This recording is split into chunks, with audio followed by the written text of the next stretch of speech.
ನೋಡಿರಿಲ್ಲ mobile ಬಂದ ಬಳಿಕ ಮಗನಿಗೆ ಮೊಬೈಲ್ ಕೊಡಿಸಿರ್ತೀರಿ, ಏನೋ ಆನ್ಲೈನ್ ಕ್ಲಾಸು ಅದು ಇದು ಉಪಯೋಗ ಆದಿತ್ತಲ್ಲ ಅಂತ ನೀವು ಕಷ್ಟಪಟ್ಟು ಶ್ರಮಪಟ್ಟು ಹೊಲದಾಗ ದುಡಿದು ದುಡ್ಡು ಸಂಗ್ರಹ ಮಾಡಿ ಕೂಲಿ ನಾಲಿ ಮಾಡಿ ಮಗನಿಗೆ ನೀವೇನು ಮಾಡಿರ್ತೀರಿ, ಮೊಬೈಲ್ ಕೊಡಿಸಿರ್ತೀರಿ. ಆ ಮೊಬೈಲ್ ತಗೊಂಡು ಅವ ಏನು ಮಾಡ್ತಾನ, ಒಳ್ಳೇದಕ್ಕೆ ಬಳಸೋದಿಲ್ಲ, ಹೆಚ್ಚು ಕೆಟ್ಟದ್ದಕ್ಕನ ಬಳಸ್ತಿರ್ತಾನ. ಹೇಳಬಾರದು ಸುಳ್ಳುಗಳನ್ನು ಹೇಳ್ತಿರ್ತಾನ. ನೀವು ಫೋನ್ ಹಚ್ಚಿರ್ತಾರ ತಂದೆ ತಾಯಿಗಳು, ಎಲ್ಲಿದೆ ಅಂತ ಹಚ್ಚಿರ್ತಾರ. ಇವ ಎದಕ್ಕೆ ಹೋಗ್ಯಾನ, ಕಾಲೇಜಕ್ಕೆ ಹೋಗ್ಯಾನ. ಇವ ಸಿನಿಮಾ ಥಿಯೇಟರ್ದಾಗ ಕುಂತಿರ್ತಾನ. ಎಲ್ಲಿದೆ ಅಂತ ಕೇಳಿದಾಗವ ಅಂತಾನ ಕಾಲೇಜ್ದೊಳಗೆ ಅಂತಾನ, ಕಾಲೇಜ್ದಾಗ ಅದಾನ ನಾವು, ಸಿನಿಮಾ ಥಿಯೇಟರ್ದಾಗ ಅದಾನ. ಹಿಂಗೆ ಸುಳ್ಳು ಹೇಳ್ತಿರ್ತಾರ. ನಾವೇನು ಮಾಡೋದು, ಗೊತ್ತಾಯಿತು ಅಂದ್ರೆ ಸರಿಪಡಿಸು. ಗೊತ್ತಾಯಿತು ಅಂದ್ರೆ ಅವ್ರನ್ನ ಒಳ್ಳೆಯ ಮಾರ್ಗಕ್ಕೆ ತರೋದು. ಸತ್ಯದ ಮಾರ್ಗದೊಳಗೆ ನೀ ಬದುಕಂತ ಒಂದಿಷ್ಟು ಬೈದು ತಿದ್ದಿ ತೀಡಿ ಬುದ್ಧಿ ಹೇಳಬೇಕು. ಬಿಟ್ಟೇವಿ ಅಂದ್ರೆ ಕೆಟ್ಟು ಹೋಗ್ತಾವ ಮಕ್ಕಳು. ಅದಕ್ಕೆ ಈ ಮೊಬೈಲ್ ಬಂದಿಂದಂತರೂ ಇಷ್ಟು ಸುಳ್ಳು ಹೇಳೋದು ಕಲ್ತಾರಲ್ಲ ಮಂದಿ. ಹೇಳಬಾರ್ದವರು ಸಹಿತ ಹೇಳಕ್ಕೆ ಪ್ರಾರಂಭ ಮಾಡ್ಯಾರ. ಒಂದು ಸರ್ತಿ ಅಪ್ಪುಗಳ ಹತ್ರ ಚರ್ಚೆ ನಡೆದಿತ್ತು ಮೊಬೈಲದ್ದು. ಚರ್ಚೆ ಅಂದ್ರೆ ಹಿಂಗಿರ್ತಿತ್ತಲ್ಲ, ಭಾಳ ಉತ್ತುಂಗಕ್ಕೆ ಹೋಗುತ್ತಿತ್ತದು. ನಮ್ಮಂಥ ಸಾಧಕರು 20-30 ಜನ ಪಾಠ ಕೇಳ್ತಿದ್ವಿ ಅಪ್ಪುಗಳದು. ಮೊಬೈಲದು ಪ್ರಸಂಗ ಬಂತು. ಒಬ್ಬರು ಗುರುಗಳು ಹೇಳಿದರು, ಮೊಬೈಲು ಬಂದ ಬಳಿಕ ಜಗತ್ತೆಲ್ಲ ಸುಳ್ಳು ಹೇಳೋದು ಕಲ್ತೈತಿ ಅಂದರು ಒಬ್ಬರು ಗುರುಗಳು. ಅವ್ರ ಅಪ್ಪುಗಳು ಅಂದರು, ಎಲ್ಲರೂ ಹೇಳ್ತಾರನು, ಹೇಳೋರು ಹೇಳ್ತಾರ, ಹೇಳಾರ್ದವ್ರು ಸತ್ಯ ಹೇಳೋರು ಇಲ್ಲನು ಜಗತ್ತಿನಾಗ. ಆದ್ರೆ ಸಂಖ್ಯೆ ಕಡಿಮೆ ಇರ್ಬೋದು ಸತ್ಯ ಹೇಳೋರ್ದು. ಆದ್ರೆ ಜಗತ್ತೆಲ್ಲ ಹೇಳುತ್ತಂತ ಹೇಳ್ತಿದೆಲ್ಲ, ಹಂಗೆ ಅನ್ನಬಾರ್ದಂತ ಅಪ್ಪುಗಳು ಅಂದರು. ಅವರು ಸ್ವಾಮಿಗಳು ಅಂದರು, ಜಗತ್ತಷ್ಟ ಅಲ್ರಿ, ನಿಮಗೆ ಗೊತ್ತಿಲ್ಲ, ನೀವು ಇಲ್ಲೇ ಇರ್ತೀರಿ, ನಾವೆಲ್ಲ ಹೊರಗೆ ತಿರುಗಾಡ್ತೀವಲ್ಲ ನೋಡ್ತೀವಿ ಅಂದ್ರೆ. ಅವರು ಗುರುಗಳು ವಾದ ಮಾಡಿದರು, ನೋಡ್ತೀವಿ ನಾವು. ಆಕಸ್ಮಿಕ ಸತ್ಯ ಹರಿಶ್ಚಂದ್ರ ಈಗಿನ ಕಾಲದಾಗಿದ್ನಂದ್ರೆ ಅವನು ಸುಳ್ಳು ಹೇಳ್ತಿದ್ರಂದ್ರೆ ಅವ್ರ ಗುರುಗಳು. ಅವರ ಅಪ್ಪುಗಳ ಮಾತಿನೊಳಗೆ ಚಾಣಾಕ್ಷರು. ಅವರಂದರು, ಅವ್ರು ಹೇಳ್ತಿದ್ರು ಬಿಡ್ತಿದ್ರು ಗೊತ್ತಿಲ್ಲ, ಆದ್ರೆ ಇದ್ರಂದ್ರೆ ಅವ್ರನ್ನ ಹೇಳಕ್ಕೆ ನೀನು ಹಚ್ಚುತ್ತಿದ್ದೆ ಅಂದ್ರೆ ಅವರು. ಸತ್ಯ ಹರಿಶ್ಚಂದ್ರ ಇದ್ನಂದ್ರೆ ಅವ್ರು ಹೇಳ್ತಿದ್ದಿಲ್ಲ ಹರಿಶ್ಚಂದ್ರ, ನೀ ಹೇಳಕ್ಕೆ ಹಚ್ತಿದ್ದೆ ಹಂಗೆ ಅಂತ ಹೇಳಿದರು. ಹೇಳೋ ಉದ್ದೇಶ ಮೊಬೈಲ್ ಬಂದ ಬಳಿಕ ಹಂಗಾಗ್ಯದ. ಇವ ಇಲ್ಲೇ ಇರ್ತಾನ, ತಿಕೋಟ ಬಸ್ ಸ್ಟ್ಯಾಂಡ್ದಾಗ ಇರ್ತಾನ. ಹೆಂಡತಿ ಅಂತಾಳೆ, ಎಲ್ಲಿದ್ದೀರಿ, ವಿಜಯಪುರದಾಗ. ಇವ ಎಲ್ಲಿ ಅದಾನ, ಇಲ್ಲೇ ಅದಾನ. ದ್ರಾಕ್ಷಿ ತೋಟದಾಗನ ಇರ್ತಾನ. ಎಲ್ಲಿದಿ, ಅತಣ್ಯಾಗ. ಇವ ಅತಣ್ಯಾಗ ಅದಾನ, ಇಲ್ಲೇ ದ್ರಾಕ್ಷಿ ತೋಟದಾಗನ ಇರ್ತಾನ. ಇವು ಹುಡುಗರು ಎಲ್ಲಿದ್ದೀವಿ, ಕಾಲೇಜಕ್ಕೆ ಹೋಗಿರ್ತಾರ, ಬೇರೆ ಕಡೆಗೆ ಇರ್ತಾರ. ಎಲ್ಲರೂ ಏನಾಗ್ಯಾರ, ಸುಳ್ಳು ಹೇಳೋದು ಕಲಿತಾರ. ಮೊಬೈಲ್ ಬಂದ ಬಳಿಕ ಅಷ್ಟೇ ಅಲ್ಲ, ಸಂಶಯ ಮಾಡೋದು ಕಲಿತಾರ. ಸಂಶಯ ಹೆಚ್ಚಾಗ್ಯದ ಮೊಬೈಲ್ ಬಂದ ಬಳಿಕ. ಎಷ್ಟು ಹೆಚ್ಚಾಗ್ಯದ ಅಂದ್ರೆ ವಿಪರೀತ ಹೆಚ್ಚಾಗ್ಯದ. 25 ವರ್ಷ ಆಗ್ಯದ ಲಗ್ನ ಆಗಿ, ಅವ್ರ ಮ್ಯಾಗ ಇವರು ಸಂಶಯ ಪಡೋದು, ಇವ್ರ ಮ್ಯಾಗ ಅವರು ಸಂಶಯ ಪಡೋದು. ನೋಡ್ರಿಲ್ಲ, ಇಬ್ರದ್ದು ನೌಕರಿ ಇತ್ತಂದ್ರೆ ಗಂಡ ಹೆಂಡತಿದು ಒಬ್ರದೊಬ್ರು ಮೊಬೈಲ್ ಮುಟ್ಟಂಗಿಲ್ಲ. ಅವು ಲಾಕ್ ಬೇರೆ ಇರ್ತಾವು.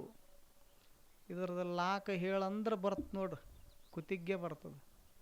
ನನ್ನ ಲಾಕ್ ತೊಗೊಂಡು ನೀ ಏನು ಮಾಡವ ಅಂತಾರೆ ಅವ್ರು. ನೀನ ಲಾಕ್ ಮಾಡಿ ಒಗದು 25 ವರ್ಷ ಆತು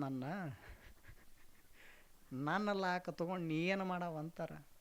ಜಗಳ ಹತ್ತಿತ ಬರೀ ಲಾಕತ್ ಕೇಳಿದ್ರೆ ಜಗಳ ಹತ್ತದ. ಕಾರಣ ಅಷ್ಟು ಸಂಶಯ. ಒಬ್ಬ ಹೆಣ್ಮಗಳಿದ್ದಳು, 25-30 ವರ್ಷ ಆಗೈತಿ ಲಗ್ನ ಆಗಿ. ಒಂದು ಮಗು ಸಹಿತ ಆಗ್ಯದ. ಅಲ್ಲಿ ತನಕ ಸುಂದರವಾದ ಸ್ವಚ್ಛಂದವಾದ ಸಂಸಾರ ಸಾಗಿತ್ತು. ಯಾವಾಗ ಮೊಬೈಲ್ ಬಂತು, ಇಬ್ಬರ ಕೈಯಾಗ ಒಂದೊಂದು ಸಂಶಯ ಪ್ರಾರಂಭ ಆಯಿತು. ಸಂಶಯ ಬೀಜ ಹಾಲಿನಂಥ ಸಂಸಾರದೊಳಗೆ ಬಿತ್ತದು, ಸಂಶಯದ ಬೀಜ. ಆವಾಗ ಒಂದು ದಿವಸ ತವ್ರ ಮನೆಯವರು ಹೆಣ್ಮಗಳಿಗೆ ಕರೆಯಾಕೆ ಬಂದಿದ್ರು. ಪಂಚಮಿ ಹಬ್ಬ ಬಂದಿತ್ತು, ನಡಿ ಹೋಗೋಣ, ನಿನಗೆ ಇಲಕಲ್ ಸೀರೆ ತಂದೀವಿ, 2 ತೊಲಿ ಬಂಗಾರ ತಂದೀವಿ, ಹೋಗೋಣ ನಡಿ ಅಂತ ತವ್ರ ಮನೆಯವರು ಕರೆಯಾಕೆ ಬಂದರು. ಹೆಣ್ಮಗಳಂದಳು, ಈಗ ನಾವು ಬರೋ ಪರಿಸ್ಥಿತಿ ಒಳಗಿಲ್ಲ ಅಂದಳು. ಯಾಕ? ನಮ್ಮ ಮೊದಲಿನಂಗಿಲ್ಲ. ಇವ ಮುಂಜಾನೆ 10ಕ್ಕೆ ಹೋದ ಅಂದ್ರೆ ಸಂಜೆ 10ಕ್ಕೆ ಬರ್ತಾನೆ. ಆದ್ರೆ ಎಲ್ಲಿ ಹೋಗ್ತಾನ? ಮಧ್ಯಾಹ್ನ ಊಟಕ್ಕೆ ಸಹಿತ ಬರವಲ್ಲ. ಎಲ್ಲಿ ಹೋಗ್ತಾನ, ಎಲ್ಲಿರ್ತಾನ ಏನೂ ಗೊತ್ತಾಗವಲ್ದು. ಅದಕ್ಕೆ ನಾನು ಇಂಥವನ ಮ್ಯಾಲ ಮನೆ ಬಿಟ್ಟು ಬರಾಕ ಮನಸ್ಸಿಲ್ಲ. ಈ ವರ್ಷ ಬರೋದಿಲ್ಲ, ಮುಂದಿನ ವರ್ಷಕ್ಕೆ ಬರ್ತೀನಿ ಅಂದಳು. ಅವಾಗ ಅವ್ರು ಅಂದ್ರೆ, ಹಂಗೆ ಮಾಡಬೇಡ, ಅವ ಚಲೋ ಅದಾನ, ಸಾತ್ವಿಕ ಮನುಷ್ಯ ಅದಾನ, ಅವ ಅಂಥವಲ್ಲಂತ ತಿಳ್ಕೊಂಡನ ನಿನ್ನ ಮದುವೆ ಮಾಡಿ ಕೊಟ್ಟೀವಿ ಅಂತ ಕರೆಸಿ ಕೇಳಿದರು. ಅವ ಅಂದ, ನಾನು ಹಂಗಿಲ್ಲ ಇಲ್ಲ, ಆದರೆ ಏನು ಮಾಡೋದು, ಎಂದು ಮೊಬೈಲ್ ಕೊಡಿಸೀನಿ ತಲ್ಯಾಗ ತುಂಬಿಕೊಂಡು ಕೂತಾಳ. ಹೇಳಕತ್ತೆ ನಾವು ಹೆಣ್ಮಗಳು ತಂದೆ ತಾಯಿಗೆ, ಅತ್ತಿ ಮಾವಂದಿರಿಗೆ ಸಂಶಯ ತುಂಬಿಕೊಂಡು ಕೂತಾಳ. ಲೇಟಾಗಿ ಬಂದ್ರೆ ಇಷ್ಟ್ಯಾಕೆ ಲೇಟ್ ಅಂತಾಳ, ದೌಡು ಬಂದ್ರೆ ಇಷ್ಟ್ಯಾಕೆ ದೌಡು ಬಂದಿ ಅಂದ್ರೆ, ಬರೋದರೆ ಹೆಂಗೆ ನಾನು ಅಂದವ. ಬರೋದರೆ ಹೆಂಗೆ, ಮೊದಲು ಹಿಂಗಿರಲಿಲ್ಲ, ಮೊಬೈಲ್ ಬಂದ ಬಳಿಕ ಹಿಂಗಾಗ್ಯಾಳ, ಸಂಶಯ ಪಡಾಕತ್ಯಾಳ. ಅದಕ್ಕೆ ಕರ್ಕೊಂಡು ಹೋಗ್ರಿ, ನಾ ಏನು ಮಾಡೋದಿಲ್ಲ, ಆರಾಮಿರ್ತೀನಿ ಅಂತ ಅವ ಹೇಳಿದ. ಹಂಗೆ ಮಾಡಿ ಒತ್ತಾಯ ಮಾಡಿ ಹೆಣ್ಮಗಳಿಗೆ ಕರ್ಕೊಂಡು ಹೋದರು. ಹೋಗುವಾಗ ಹೇಳಿದ್ಲು, ನೋಡು ಮೈಯೆಲ್ಲ ಕಣ್ಣಾಗಿರ್ಬೇಕ, ಮೈಯೆಲ್ಲ ಕಣ್ಣಾಗಿರ್ಬೇಕು, ನೀನು ಮನೆಯಾಗನ ಇರಬೇಕು, ಮನೆ ಬಿಟ್ಟು ಎಲ್ಲಿ ಹೋಗಂಗಿಲ್ಲ, ಯಾರೂ ಮನ್ಯಾಗ ಬರಂಗಿಲ್ಲ, ಇಷ್ಟೆಲ್ಲ ಹೇಳಿದ್ಲು. ಇವ ಅಂದ, ನೀ ಮೊದಲು ಹೋಗಂದ, ನೀ ಮೊದಲು ಹೋಗ್ಯಾರ ಹೋಗಂದ, ನಾ ಹೆಂಗಿರ್ಬೇಕು ಅನ್ನೋದು ನನಗೆ ಗೊತ್ತೈತೆ ಅಂದ. ಹೋದಳು.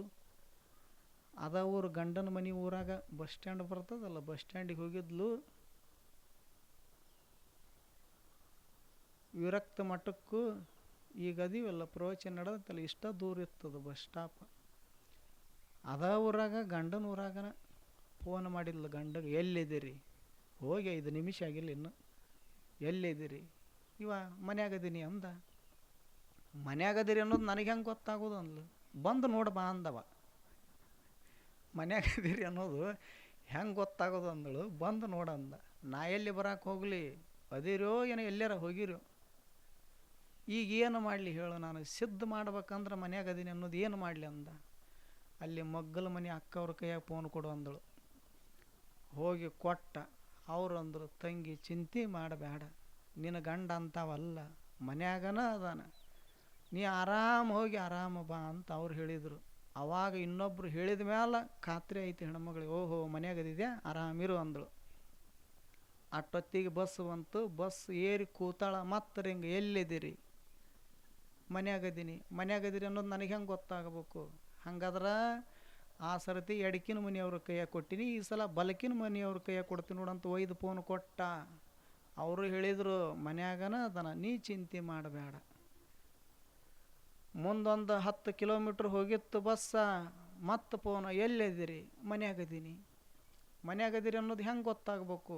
ಈಗ ಎಡಕ್ಕೆ ಬಲಕ್ಕೆ ಮುಗಿದೈತಿ ಮುಂದಿನ ಮನೆಯವ್ರ ಕೈಯಾಗ. ತವ್ರ ಮನೆಗೆ ಹೋಗಿ ಕೊಡದ ಓಣಿನ ಮುಗಿತದ. ಹೆಣ್ಮಗಳಿಗೆ ಅಸಹ್ಯ ಅನಿಸಿತ್ತು. ಎಷ್ಟಂತ ಮಂದಿ ಕೈ ರೊಕ್ಕ ಇವ್ರದು, ಫೋನ್ ಮಾತಾಡೋರು ಮಂದಿ. ಹೋಗಿ ತವ್ರ ಮನ್ಯಾಗ ಇಳಿದ್ಲು, ಊರಾಗ ಇಳಿದ್ಲು ಬಸ್ಸು. ಎಲ್ಲಿದ್ದೀರಿ? ಮನ್ಯಾಗದೀನಿ. ಓಣಿ ಮುಗಿದಿತ್ತಲ್ಲ. ಮನ್ಯಾಗದಿರಿ ಅನ್ನೋದು ಹೆಂಗೆ ಖಾತ್ರಿ ಪಡಿಸ್ತೀರಿ ನನಗಂತ. ನೀ ಏನು ಮಾಡಂತಿ ಅದನ್ನು ಮಾಡಕ್ಕೆ ತಯಾರಿದ್ದೀನಿ ಅಂದಿವ. ಹಾಗಾದ್ರೆ ಮನ್ಯಾಗ ಮಿಕ್ಸರ್ ಐತಲ್ಲ, ಹಚ್ಚಿರಿ ಅದನ್ನ ಅಂದ್ಲು. ಎದರ ಸಲುವಾಗಿ ಹಿಂಡಿ ರುಬ್ಬಕ್ಕಲ್ಲ, ಅದನ್ನಂತ ಸಿದ್ಧಪಡಿಸಾಕ ಮಿಕ್ಸರ್ ಹಚ್ಚಿದ, ಗಿರ್ರ ಅಂತ ತಿರುಗೀತು. ಹೆಣ್ಮಗಳು ಎಷ್ಟು ಹುಷಾರಿದ್ಲಲ್ಲ, ಮಂದಿ ಮನೆ ಮಿಕ್ಸರಿನ ಸೌಂಡ್ ಹೆಂಗೈತಿ, ನಮ್ಮ ಮನೆ ಮಿಕ್ಸರಿನ ಸೌಂಡ್ ಹೆಂಗೈತಿ ಎಲ್ಲ ಗೊತ್ತಿತ್ತು. ಯಾಕೆ ತಾನ ಮಿಕ್ಸರ್ ಹಚ್ಚಾಕೆಲ್ಲ ಗೊತ್ತಿತ್ತು. ಯಾವಾಗ ಮಿಕ್ಸರ್ದು ಸೌಂಡ್ ಬಂತು, ಓಹೋ ಮನ್ಯಾಗ ಅದೀರಿ, ಇದು ನಮ್ಮದ ಅದ ಮಿಕ್ಸರ ಅಂತ ತಿಳ್ಕೊಂಡು ಮನೆ ಮುಟ್ಟಿದ್ಲು, ತವ್ರ ಮನೆ ಮುಟ್ಟಿದ್ಲು.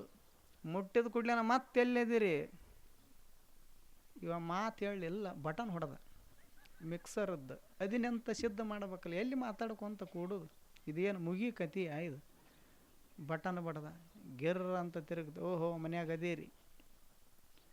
ತವ್ರ ಮನೆಗೆ ಹೋಗಿ ಮತ್ತೆ ಒಂದು ತಾಸಾಗಿತ್ತು, ಮತ್ತೆ ಎಲ್ಲಿದ್ದೀರಿ ಎಲ್ಲಿದ್ದೀರಿ ಅಂತ ಕೂಡಲೇ ಬಟನ್ ಬಡಿದು. ಒಂದೇ ಕೆಲಸ ಇಲ್ಲ ಬಗಸಿಲ್ಲ, ಉಣ್ಣೋದು ಮಿಕ್ಸರ್ ಮುಂದೆ ಇಟ್ಕೊಂಡು ಕುಂಡ್ರದು, ಇದ ಇವಂದೊಂದು ಕೆಲಸ. ಇಷ್ಟು ಗದ್ದಲ ನಡೆದದ ಗಂಡ ಹೆಂಡತಿದು. ಈ ಗದ್ದಲದಾಗ ಇವನು ಗೆಳೆಯರು 4 ಜನ ಬಂದರು. ನಾವು ಮತ್ತು ತಿರುಪತಿಗೆ ಹೋಗ್ಬೇಕಂತ ಮಾಡೀವೋ, ನಿನ್ನ ಬಿಟ್ಟು ಹೆಂಗೆ ಹೋಗೋದು, 5 ಜನ ಪಂಚ ಪಾಂಡವ್ರು ಇದ್ದಂಗೆ ನಾವು, ಅದಕ್ಕೆ ನೀನು ಬಾ ಅಂದರು. ಇವ ಅಂದ, ನಾ ಬರೋ ಪರಿಸ್ಥಿತಿಯಾಗಿಲ್ಲ ಈಗ ತಿರುಪತಿಗೆ ಅಂದ. ಯಾಕ ಅಂದ್ರವ್ರು, ಯಾಕಂದ್ರೆ ನೋಡ್ರಿ ಇಲ್ಲಿ ಅಂದ. ಏನು ಮಿಕ್ಸರ್ ಮುಂದೆ ಇಟ್ಕೊಂಡು ಕೂತಿದ್ನಲ್ಲ, ನೋಡ್ರಿ ಇಲ್ಲಿ ಅಂದ. ಹೌದು ಭಾಳ ತಾತ್ ನಾವು ನೋಡಕತ್ತಿ, ಇದನ್ಯಾಕೆ ಮುಂದೆ ಇಟ್ಕೊಂಡು ಕುಂತಿದ್ವಿ ಅಂದ್ರೆ ಅವ್ರು. ಏನು ಮಾಡೋದು, ನಮ್ಮ ಮನೆಯವರು ತವ್ರ ಮನೆಗೆ ಹೋಗ್ಯಾರ. ಎಂದ ನಾ ಮೊಬೈಲ್ ಕೊಡಿಸಿನಿ ಅಂದಿನಿಂದ ನನ್ನ ಮೇಲೆ ಸಂಶಯ ಆಗೈತಿ. ಆದ್ದರಿಂದ ಪ್ರತಿ ದಿನ ಅಲ್ಲ, ಪ್ರತಿ ಕ್ಷಣಕ್ಕೊಂದು ಸರ್ತಿ ಫೋನ್ ಬರ್ತದ. ಈಗ ನೋಡ್ರಿ ಅಂದ, ನೋಡ್ರಿ ಅನ್ಕೊಡ್ದ ಬಂತದ ಫೋನ್. ಎಲ್ಲಿದ್ದೀರಿ ಬಟನ್ ಬಡ್ದ. ಇವ್ರಿಗೆ ಪ್ರಾಕ್ಟಿಕಲ್ ತೋರಿಸಿದ, ಅವನದು ತಾಪತ್ರಯ ತೋರಿಸಿದ. ಇಂಥದ್ರ ಮಧ್ಯದೊಳಗೆ ನಾ ಹೆಂಗೆ ಬರಲಿ ಅಂದ. ಒಂದು ಕೆಲಸ ಮಾಡು, ಬಿಟ್ಟು ಹೋಗಾಕಂತ ಮನಸ್ಸಿಲ್ಲ, ಅದನ್ನು ತೊಗೊಂಡ ಬಂದುಬಿಡು ಅಂದ್ರೆ ಅವರು.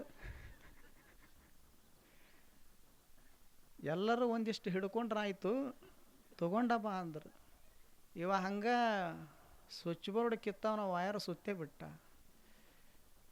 ಒಂದು ಕೈಯಾಗ ಕಾಯಿ ಕರ್ಪೂರ, ಒಂದು ಕೈಯಾಗ ಮಿಕ್ಸರ್ ಹಿಡ್ಕೊಂಡು ವಿಜಯಪುರದ ರೈಲ್ವೆ ಸ್ಟೇಷನ್ಗೆ ಹೋಗಿ ಟ್ರೈನ್ಯಾಗ ಕೂತಿದ್ದ. ಬಂತು ನೋಡ್ರಿ ಫೋನ್. ಎಲ್ಲಿದ್ದೀರಿ, ಮನ್ಯಾಗದೀನಿ. ಹಚ್ಚಿರಲ್ಲ ಮಿಕ್ಸರ್ ಅಂದಳು. ಅದು ಹಳೆ ಕಾಲದ ಉಗಿ ಬಂಡಿ ಆಗಿದ್ರೆ ತಿಳಿತಿತ್ತು ಇವನು ಬಣ್ಣ. ಈಗಿನ ಕಾಲದ ರೈಲ್ವೆ ಅವು ಸ್ವಿಚ್ ಬೋರ್ಡ್ ಇರ್ತಾವು, ಅಲ್ಲಿ ಸ್ವಿಚ್ ಬೋರ್ಡ್ ಹಾಕಿದವನ ಬಟನ್ ಬಡ್ದ ಬಿಟ್ಟ. ಓಹೋ ಮನ್ಯಾಗದೀರಿ, ಇವ ಮನ್ಯಾಗದ ನಾನು ಈಗ ತಿಕೋಟದಾಗ. ಇಲ್ಲಿ ಬಾ, ವಿಜಯಪುರ ರೈಲ್ವೆ ಸ್ಟೇಷನ್ದಾಗ ರೈಲ್ವೆ ಏರಿ ಕೂತಾನ. ಮುಂದೆ ಹಂಗೆ ಗದಗ, ಹೊಸಪೇಟೆ, ಬಳ್ಳಾರಿ ಹೊಂಟಿತ್ತು ತಿರುಪತಿಗೆ ಟ್ರೇನ. ಎಲ್ಲಿದ್ದೀರಿ ಅಂತ ಅವರು, ಮನ್ಯಾಗದೀನಿ ಅಂತೀವ.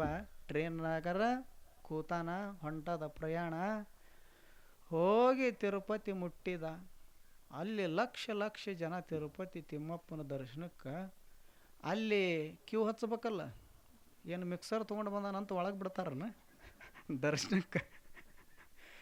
ಮಿಕ್ಸರ್ ಬಗಲ ಹಿಡ್ಕೊಂಡು ನಿಂತಿದ್ದ. ಅಲ್ಲಿ ಲಕ್ಷ ಲಕ್ಷ ಜನ ಬಂದಿದ್ರಲ್ಲ, ಅವ್ರಿಗೆಲ್ಲರಿಗೂ ಆಶ್ಚರ್ಯ.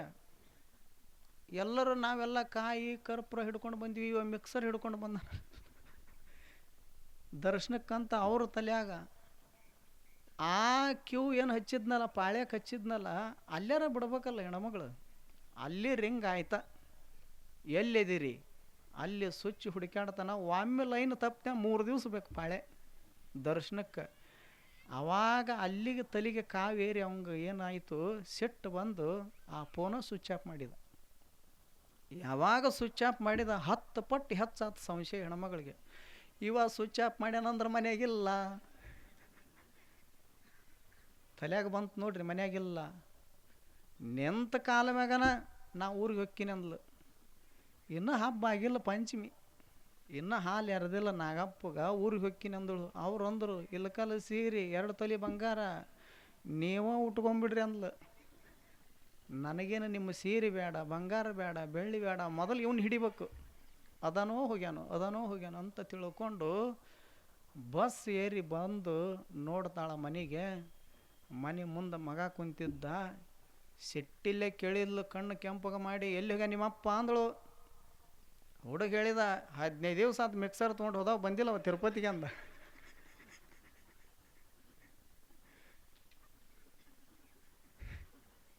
ನೀವು ಏನಾರ ಹಿಂಗೆ ಮಾಡಿದ್ರೆ ನಿಮ್ಮ ಮನೆಗೆ ಒಂದು ಮಿಕ್ಸರ್ ಉಳಿದಿಲ್ಲ. ಹೇಳೋ ಉದ್ದೇಶ ಮೊಬೈಲ್ ಬಂದ ಬಳಿಕ ಇಟ್ಟು ಸುಳ್ಳು ಹೇಳೋದನ್ನು ಕಲಿಸ್ಯದ, ಸಂಶಯ ಮಾಡಾಕನು ಹಚ್ಚದ. ಅದಕ್ಕೆ ನಾವೇನು ಮಾಡಬೇಕು? ಸಂಶಯನೂ ಮಾಡಬಾರ್ದು, ಸುಳ್ಳನ್ನು ಹೇಳಾಕ ಹೋಗಬಾರದು.